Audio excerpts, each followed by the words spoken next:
Hello, M&A scientists. Welcome to the M&A Science podcast, where we learn from the best in M&A to uncover proven techniques for enterprise value creation. If you're interested in learning more about the products and services we develop to service world-class M&A teams, or want to get involved with our community of forward-thinking M&A practitioners, visit mascience.com.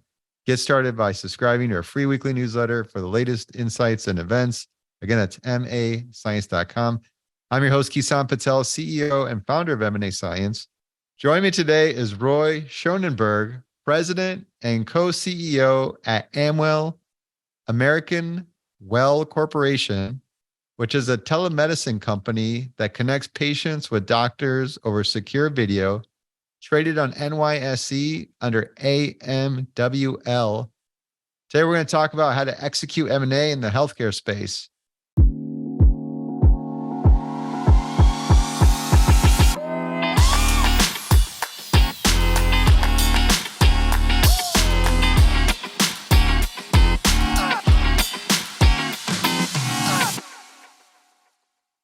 Roy, how are you doing today?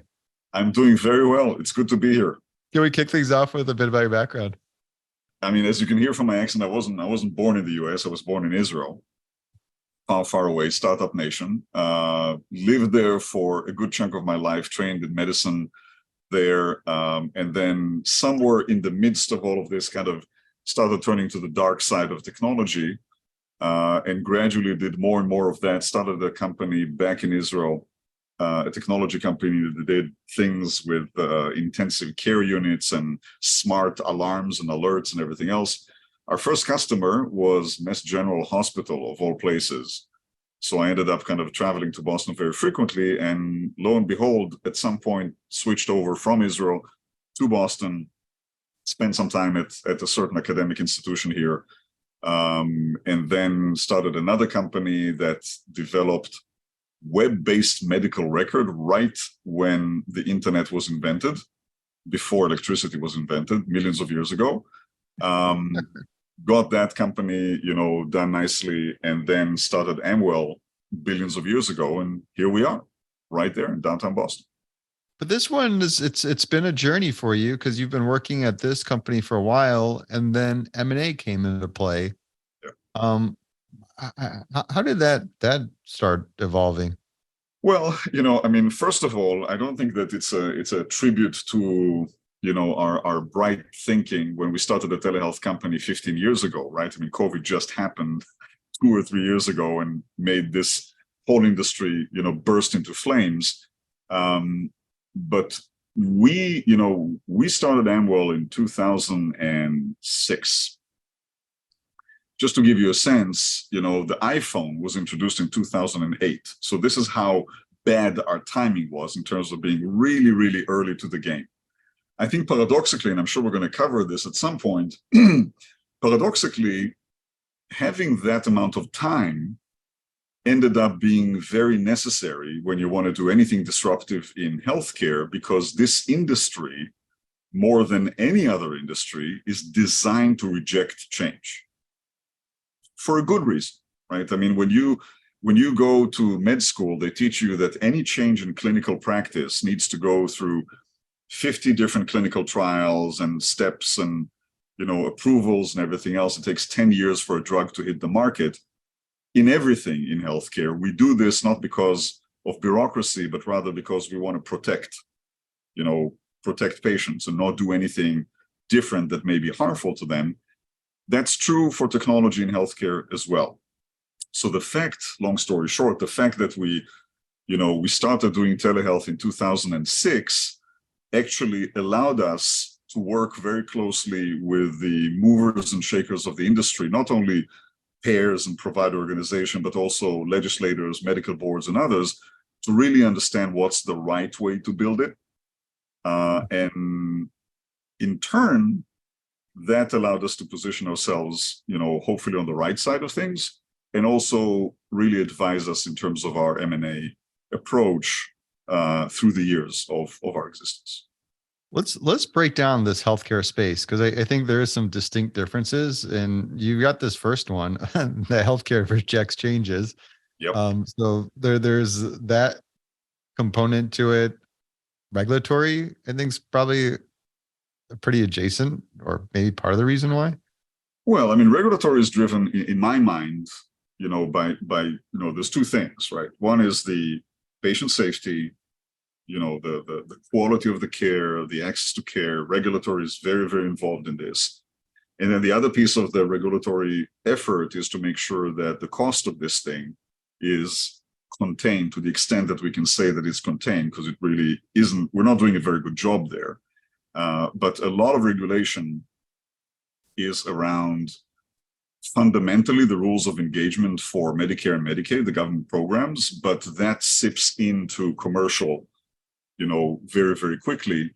So the rules of right and wrong and where money can go and what investments can be made in many ways are driven by the regulatory climate that is, of course, influenced not only by the consumer side of things and the provider side of things, but mostly by the payer side of things in all the ways that Washington works.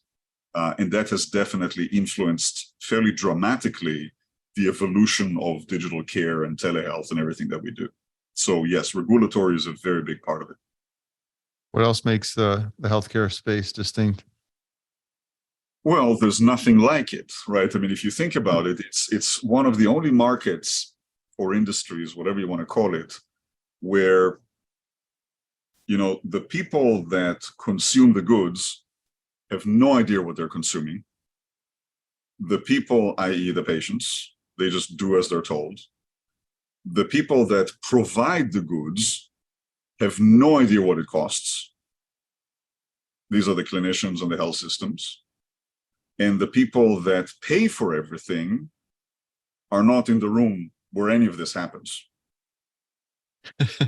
So, and there's more, but even with just these three truisms, there is nothing like this industry ever in any other place in modern economy. The incentives are built completely skewed in order to accommodate this very funny model of how people consume healthcare. And the other piece of the puzzle is that the level of job security is almost perverse, because we know that no matter what, healthcare will continue to exist. We will always need, people break down, we will always need healthcare. So there is a sense of, job security, or there's a sense of you can't really hurt healthcare because it's like the Maslow thing, it's a necessity. Right. So even though it's an industry that works on economics, it really doesn't. It will have to continue to exist no matter what the economics are. So that, is kind of the fourth other crime that, in a way colors the way healthcare operates. I want to go back to, because I obviously want to get into the M&A side with the healthcare space, but before jumping in that, I'm curious about what led your business into acquisitions. Like, what's spurred up doing those first acquisitions, and what was the driver of the strategy behind it? I think, and different companies, in healthcare and health tech specifically, will probably give you a different answer depending on what area they're in and everything else. But for us, it became very apparent that what we do, which is probably different than what people think we do, what we do is not video conferencing. What we do is logistics. We're a logistical infrastructure company that brokers the interaction between the people that provide services and the people that need the services under a variety of different circumstances. In a way, not dramatically different than what Amazon has done with goods, for retail. We broker the distribution of live healthcare. What that means is that we need to be pretty good with all three domains that participate. We need to be good, obviously, with patients, consumers. They need to be able to use us for all of those kind of things. We need to speak provider language really, really well, because they're the ones supplying the goods, whether they're our providers or affiliated providers or health systems or whichever one it is. And we need to play nice by the rules, which means we need to work very closely with payers. We need to really understand their language on, coverage and eligibility and all those fun words that describe how the insides of healthcare works. And it's really hard. A lot of companies are getting really good at one of the three. They have products for health, for hospitals, or they have a product for payers, or they have a product that is, consumer oriented, whatever, fitness or, anything like that. For us to succeed, we needed to speak all three languages, and we needed to tie them together. We need to create essentially a switchboard that allows all of these things to somehow work nicely together. And I can tell you without blinking that it's a Herculean effort to learn one. It's borderline almost suicidal to try to work with three. So when we, during the different acquisitions that we've done over the years, yes, we have acquired companies that create either technology or services, but what led those acquisitions is, will we be in a position to tell a better story to a domain that we need to participate in our vision than if we try to do it on our own? Are we going to be closer to payers in our ability to deliver their benefit structures if we buy, Silver Cloud? Are we going to be closer to health systems and how they operate services within hospitals if we buy Avizia? Are we going to be in better position to work with consumers in their own reality if we buy Conversa, et cetera, et cetera?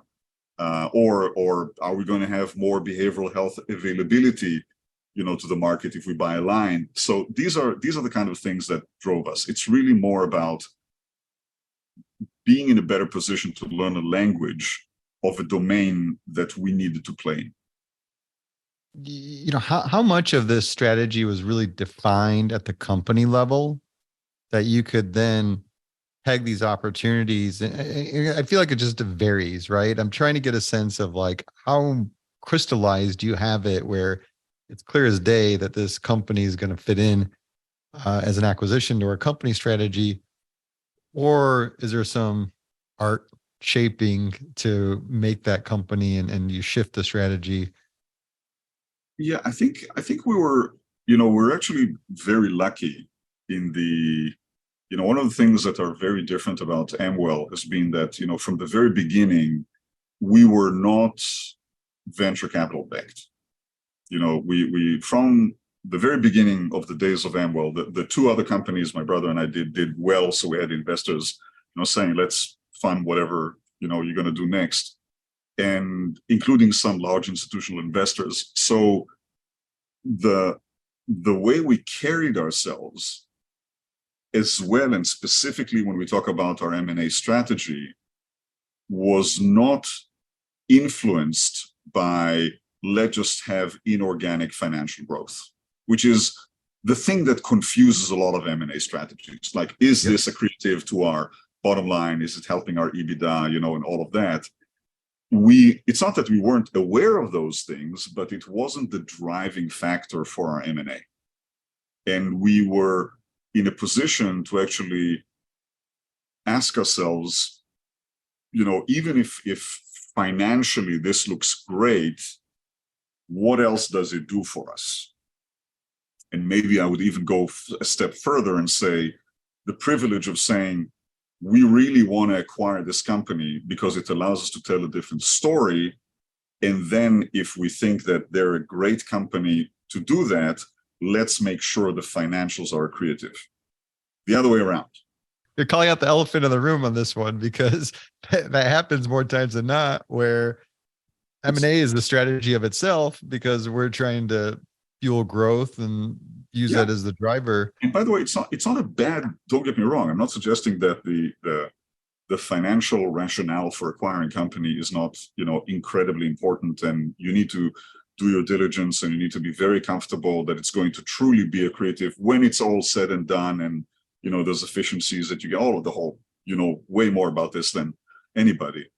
But we were comfortable walking into those because we led those acquisitions by having essentially a framework of how that company is going to advance the current business of Amwell without that company. How will our existing promise to the market and our positioning and our differentiation in the market, how will that dramatically improve because those competencies or those capabilities or those assets are going to be part of Amwell? And then the money. And then make sure that, of course, you know, it helps us financially, it doesn't become a drag on our budget or our operations or whatever it is. And we you know, when you're not stressed for the cash or whatever it is, you also tend to have a little bit more time, you know, to do the diligence in a proper way. You really have the ability to confirm to the extent that you can that coveted piece, what we talked about earlier, that company is really good at a domain that we are not that good at. Everybody will tell you that they are, but you got to do better than that, right? You have to actually understand why are they good at this? What do they think is their secret sauce for being successful inside hospitals or inside payer markets or whatever it is? You need to check that, not only listen to them, but also listen to their customers, who happen in most cases to be our customers as well. So you have the opportunity to check all of these different boxes, then you make the finances work, and then you move forward. You ready for case study time? Can we tell a story on the first acquisition you did and maybe tie in some of the strategy talk that we've had and how that may have shaped it? And Sure. What were the lessons learned? I think the first, large acquisition that we did was the acquisition of Avizia. Prior to that, we acquired a company called Aligned, who was much more of a straightforward acquisition because it's essentially a company that brokered psychiatric services to hospitals. They ran a group of psychiatrists. They have a network of psychiatrists, and we essentially bought the company and the network. So it's really more of a supply story that is, now in this day and age, no question, we have a behavioral health meltdown. It's hard to find any kind of behavioral health provider. So that was a good acquisition, that we did at the time to make sure that our medical group has a very strong behavioral health network in it. And that was that acquisition. But it was more of the reason why I'm starting with Avizia is because Align was a straightforward purchase of supply. Yep. Avizia was a purchase of a technology company. And I mean, this can be a very long story, so I'll try to make it short. What made them different, the reason why we acquired them was because we were, at the time, very, very much a payer-oriented company. This was the days of urgent care, telehealth. All the health plans out there wanted to offer telehealth-based urgent care because they thought, rightfully so in hindsight, that if they allowed their membership to see a doctor online, that membership is less likely to go to the emergency room and stick them with a much, much bigger bill. The health plan. 100% now validated with data, but that was the drive. So for many, many years, most of our business was with the WellPoints of the world and the Uniteds of the world and many of the Blue Cross Blue Shield of the world offering urgent care. We realized at that point that in order to really move the needle on healthcare, urgent care really isn't the story. We knew now that clinicians and patients can safely and intelligently deliver care to one another over technology. You had to begin to weave that into where most of non-urgent care health happens, which is the rest of healthcare, hospitals, group practices, PCP offices, and everything else. So we said we need to get onto the provider side of things. Getting onto the provider side of things is hard. I can tell you, I'm trying to be politically correct here. I used to be a clinician, a physician, at one point in my time. We're a tough bunch. We are really, really a tough bunch. We're highly critical. We don't want to change. We don't want to do all of those kind of things for the right reasons. We try to be very conservative with the liberties we take with patients. The notion that you can care for a patient without actually putting a stethoscope on their chest is foreign to a lot of, or used to be anyway, foreign. And we said, yes, part of our success in the future is that we need to talk clinician language. We need to talk physician language. At the time, the only way that technology was utilized inside health systems in the provider side of things was something called telestroke, which is the case where you have, neurologists are very hard to find. You have a lot of smaller hospitals that have a lot of patients coming in with stroke. They don't have a neurologist on staff. So they needed to use technology to have a neurologist oversight the care of that stroke patient from far away. And that was a big novelty, and it really saved a lot of people's lives. But that was the point of entry for the first time where technology was used to render care in a provider environment. That was, with some other peripherals, but that was the business of Avizia. They were building those carts that were primarily used for telestroke, but they found a way in. They were inside the provider environment, allowing clinicians to use technology to deliver care to patients.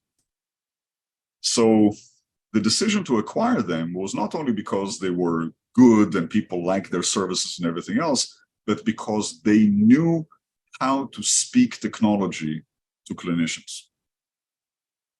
And that comes with a whole bag of capabilities. It's not only to speak to clinicians, you have to speak to their electronic health record systems, you have to speak to their scheduling systems, you have to, speak to the nurses who are facilitating the interaction with the clinicians and so on. But that was the whole package.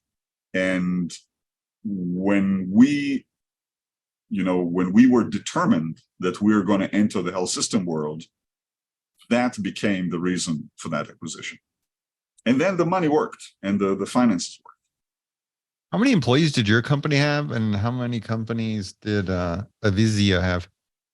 Oh, I think we were, wow, I have to fact check this or put a disclaimer. I don't know. This was a long, long time ago. I think we were probably somewhere around the 500 employee mark or something, I think, or 600, and they were probably 150, 180. Okay. So pretty like good that. size.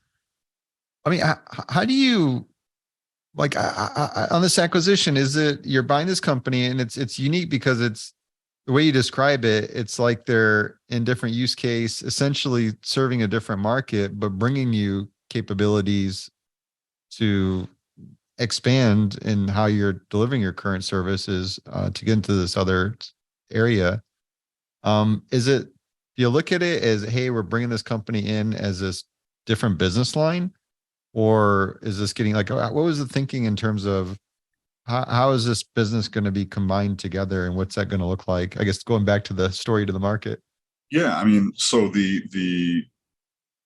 when you look at it from the financial perspective, you obviously have to model it such that if we did no integration, we didn't tie the two together and everything else, and they continue to run as two operating, ongoing concerns, that they will be okay, right? That it's not a company that is in decline or is going to hit its nose on the curb, in a minute. And we did verify that they had a good business, they have a good business, or that part in Amwell today is a very good business.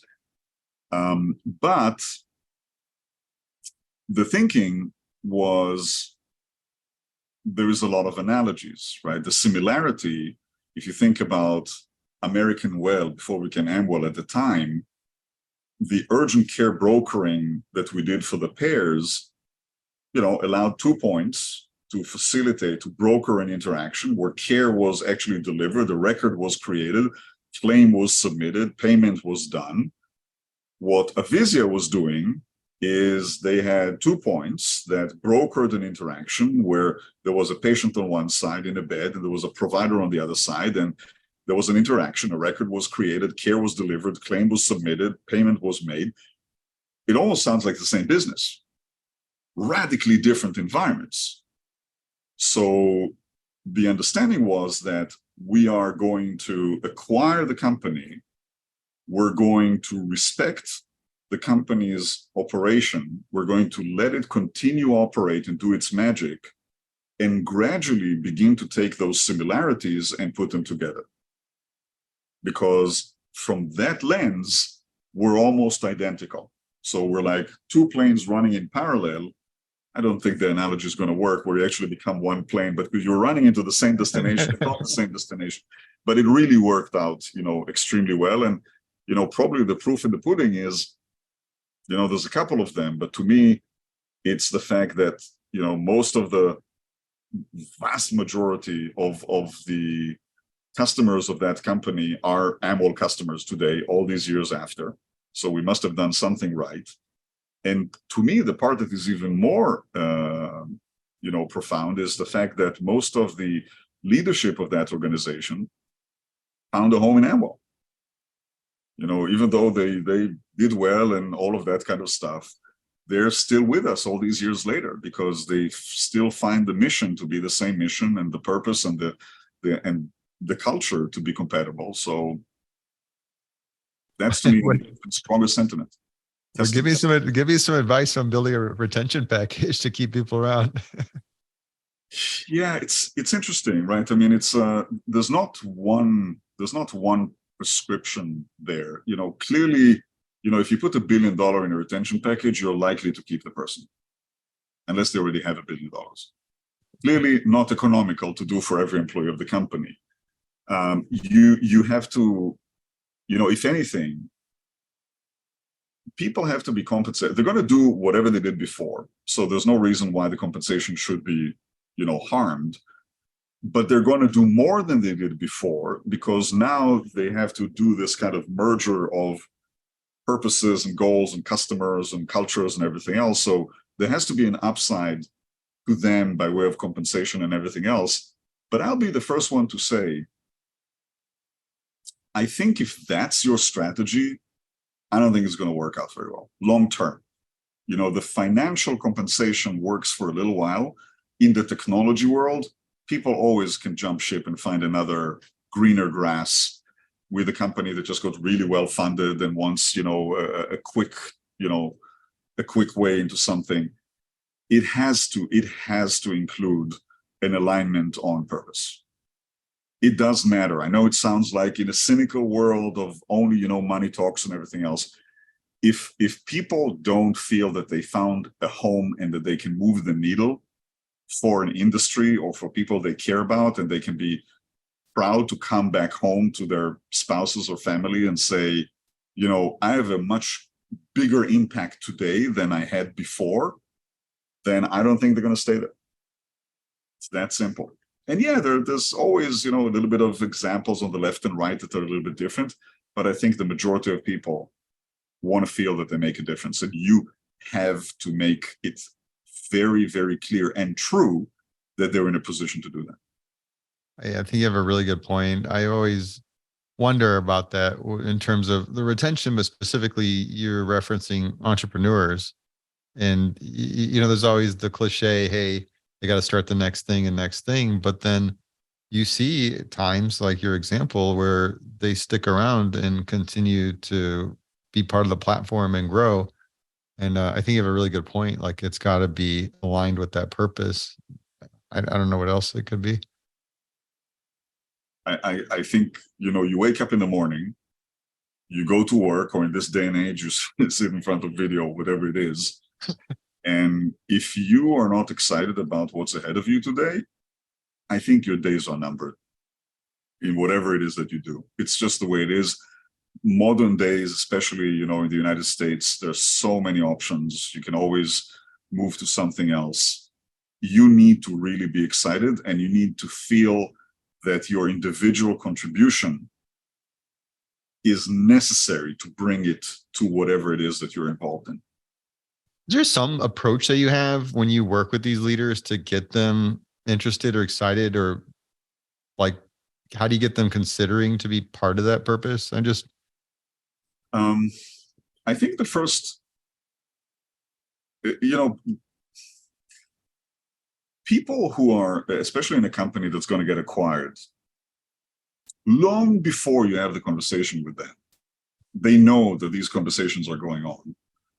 They already have developed on their own a mental model of what will be great or I'm walking scenario. They know long before you know who they are and what they do. It's a different company. You haven't spoken to everybody and so on. You don't know all the better things and worse things about the company that you only know once you get together and become married and everything. But they do.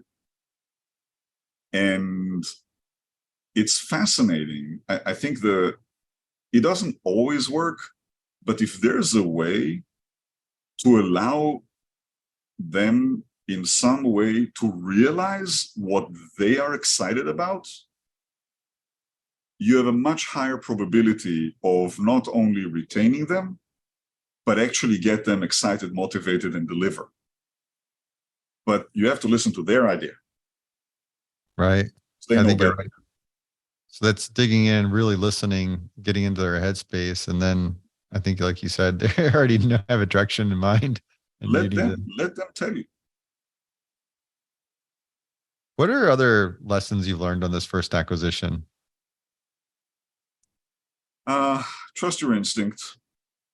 It's a lesson that you learn again and again and again and again in life, that you're not always, but in many cases, your first impression is something that you need to take in very seriously. So we're going to turn this into a therapy session. Tell me the time you were absolutely so pissed off, angry during your first acquisition. No, I don't think I was pissed or angry, but I think sometimes, there's always going to be, you're always going to find things after the acquisition. That's just the way life is. When people go on a date, they dress up, they put makeup on for a reason, right? I mean, that's you look your best. And, 10 years later, you love each other, but it's not exactly like you dress up for a date.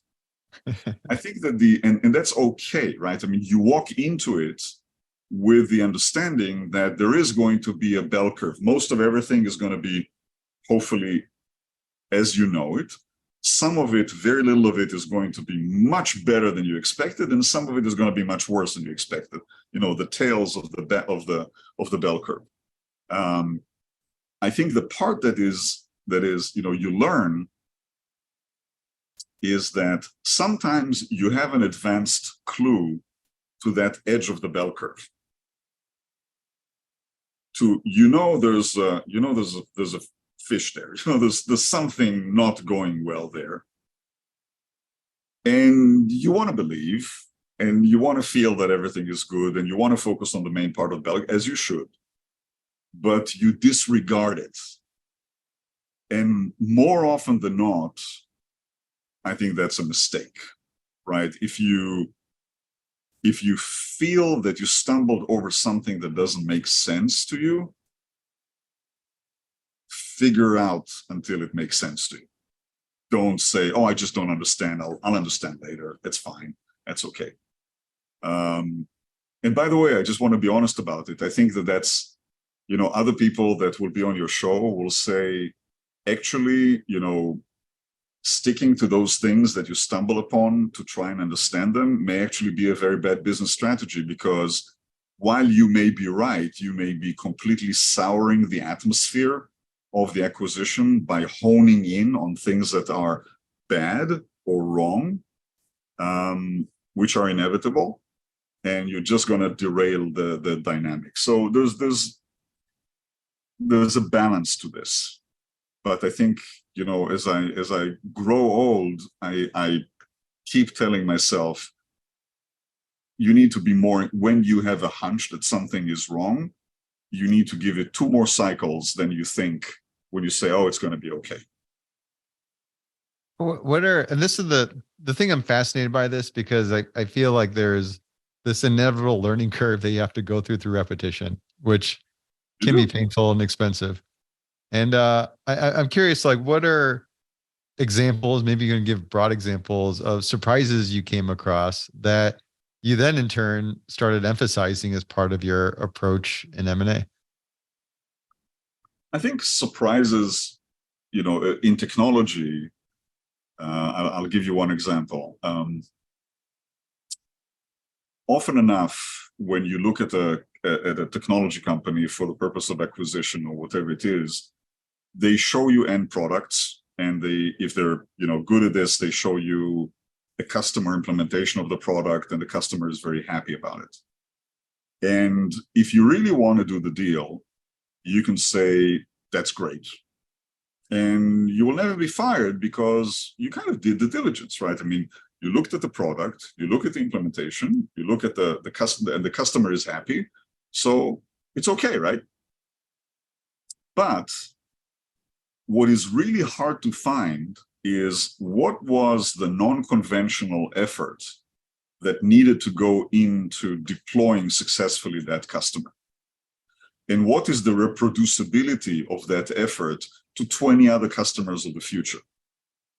Because if that company literally killed itself days and nights, 7 days a week, in a no economical sense of the world, in order to make sure that that works really, really well, they may have been successful, but it may be impossible to replicate.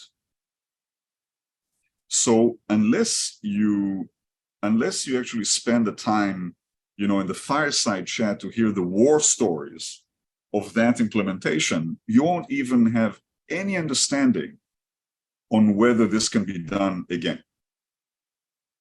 And it's almost, I would say, it happens more often than not because younger companies, that's what any CEO of a young company will tell you, know that those first, implementations of their product are, life or death for them. So they will go out of their way in an incredible way to make them successful. But the expense of resources associated with going out of the way is a very big part of the financial formula. If that's what it takes to implement every time, that's a terrible acquisition. Right. So I don't think this example or the other example, but these this is a this is a good example. This is why you all the time, especially when you acquire younger companies. And this is why you got to pick those things apart and really understand it, because this is your risk profile you're buying into. And you have to do that smartly, because you pick apart people that you want to be partners with, forever and ever, right? So you have to be very smart about the way you do it. How do you approach a deal where you, as one of the main principals, right? And is your brother the co-CEO? Yep.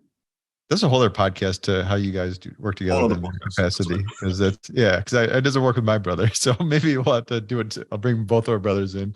You're leading as principal, and you're doing this initial diligence. You're really aligning the strategy. You're getting buy-in to how this is going to get passed through the board. And these things that you got to pick on and really assess this risk profile, you can't do it all.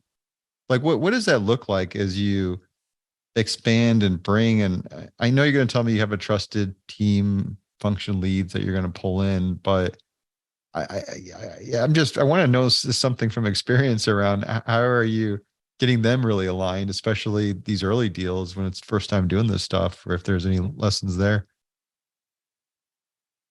Well, the first deals that you do, you make mistakes. You hopefully you're in a position to have really good advisors. Usually, if you work with, if you're sufficiently large and you have bankers to work with you, and you have, legal teams that work with you who have done acquisitions in healthcare technology and understand all of those kind of elements and understand, risk stratification. Maybe their systems are not secure and they have, HIPAA violations that are waiting to be discovered. I mean, there's a whole bunch of things that, you don't even think about that become your liability the moment that you acquire. But I think the part that is, you have to delegate, right? I mean, to do diligence in the time that you have available to close a deal is hard. It has to be divided into teams. So you have a technology team and a risk, whatever, IT team and a clinical team and this team and a finance team and all that kind of stuff. I think it's almost like second nature to say, I want to spend as much time with the leadership of the company that you're acquiring, because chemistry is so important, which it is. And alignment is so important than everything else. And it almost gets to the point that you're spending so much time focused on the other company that you have less time to listen to your people who are coming back and they have their gut instincts.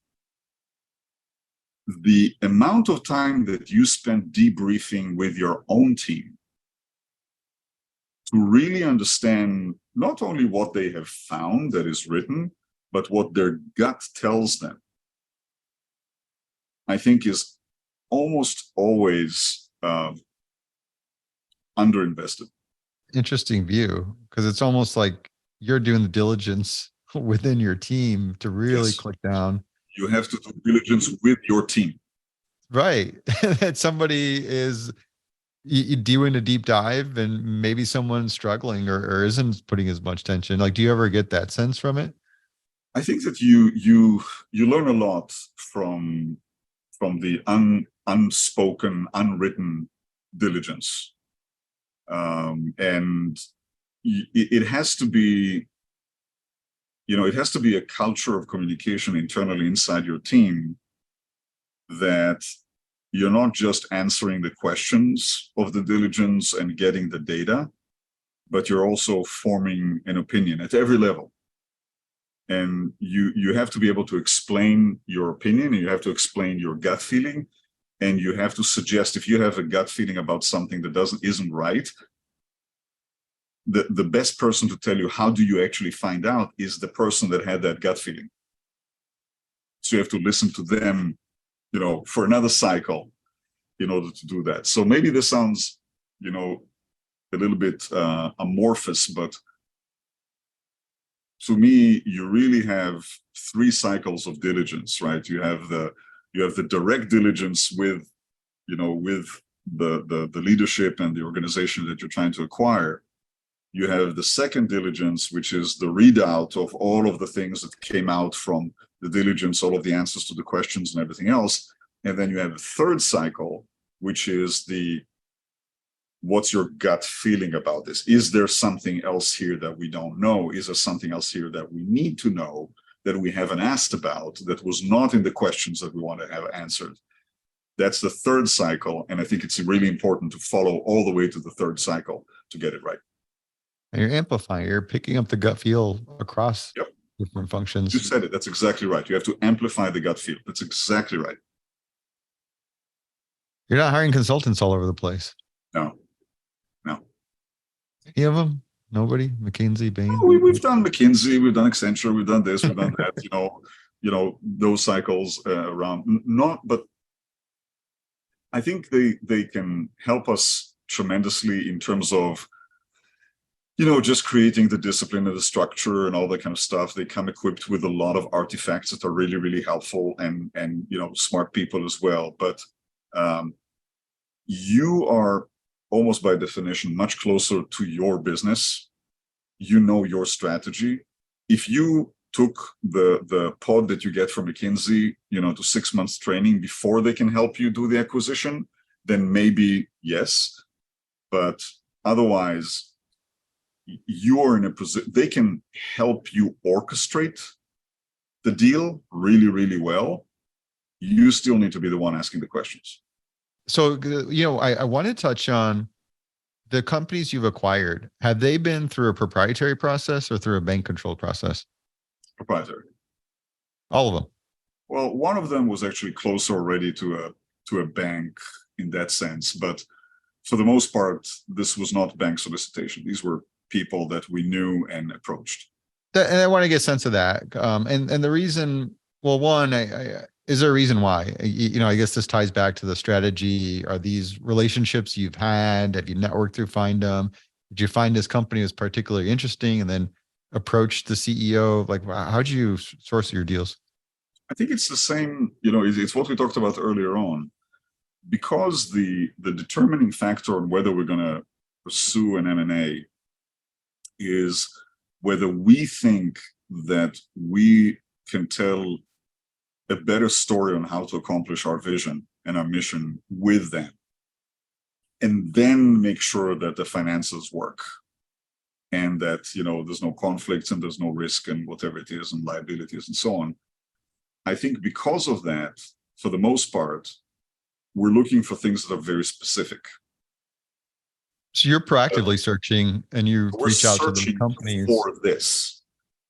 We get a lot of options, a lot of opportunities from various bankers out there, and many of them are very interesting, but it's not the process, right? It's like, could we use this, rather than we're looking for that. And the could we use this is, to me, in murky waters. You can always use this to some degree, but I don't think that should dictate your M&A strategy. Right. You should have more clarity, the purpose and how it expands the story. Yeah. Okay. I wanted that context because what I really wanted to ask you is, just like with your internal team, how you sync up, how you sort of click in and expand that gut feel. How are you working with that counterparty and their executive team, keeping them engaged? Like, what's the secret to managing that good relationship so the deal goes smooth, given that there's typically the bumps along the ride? I think that it's actually very easy if you respect that other company to be the one doing magic that you can't. Because that's why you bought them, or that's why you acquired them or entered the deal with them. If you are able to do this, then you don't need them and you don't need to acquire them. You are doing this because they bring to the table something that you either couldn't do, can't afford to learn, don't have enough time to learn, whatever reason, they bring that. And for as long as the entire interaction with their leadership team is driven by the fact that they represent a genius that you don't have, then it flows, because they feel, not only appreciated, but they feel proud and they feel a sense of responsibility, because they are going to be expected to do that magic that only they can do. So on day 2 after the acquisition, they have that, they still carry that responsibility, which I think in many M&As that get blurred. People say, oh, we get sucked into the bigger company and now we just Brownian movement, it's everybody's responsibility, not only ours. And then people disappear because they lose purpose and they lose individuality and all of that. If that company that you join forces with is still trusted on its own to carry their magic, then I think you have a stronger footing for the future together. Respect. How deep do you click down? Like, you as CEO of a publicly traded company, acquiring a company about a quarter your size, how deep do you click down and want to talk to people, doing your diligence, get a sense of the company culture, the gut feel, radar?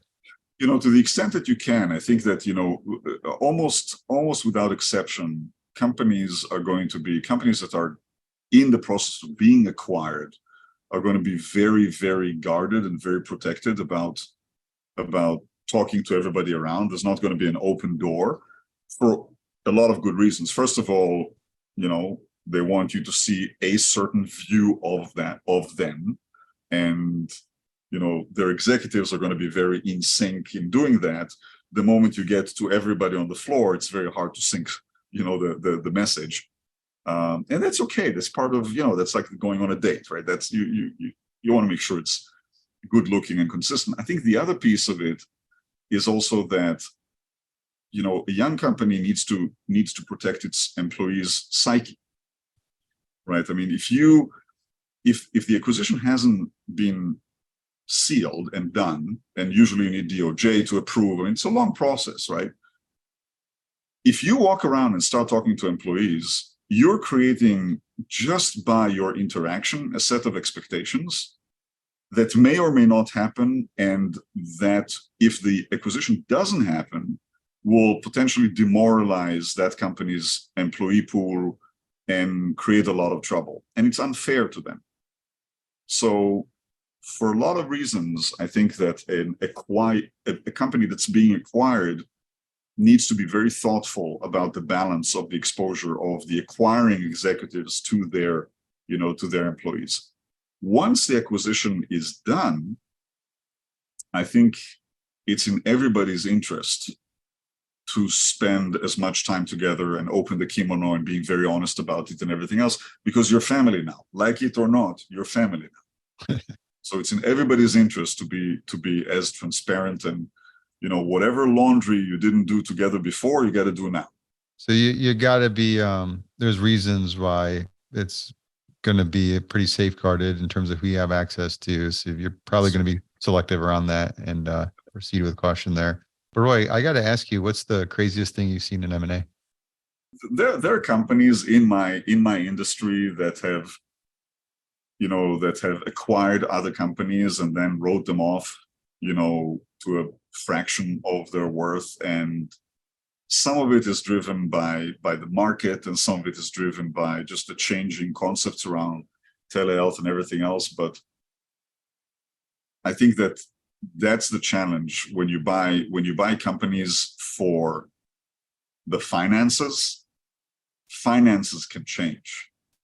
If you buy companies because they do some kind of magic that you need, I think it has a longer staying power. So I didn't answer your question with names and directly, but well, I think you've tied it back to our theme of this podcast, which is great. It's have a greater purpose is your ultimate driver for M&A. That's it. That was good. We have a whole room to do a sequel, so I don't know if I could get time in your calendar. We're going to leave that to the team to see if we can coordinate that. Fine. Let's leave that to the team, and I'm sure they're fine. This is fun. We could definitely do it. We didn't go off our outline. We were literally free flowing this whole time. I mean, this was great. Best way, right? Yeah, your stuff. It's easy to interview. Hey, Roy, thank you so much for taking the time. I enjoyed this conversation. I helped you become a better M&A scientist. Those of you still listening, thank you for staying tuned. Until next time, here's to the deal.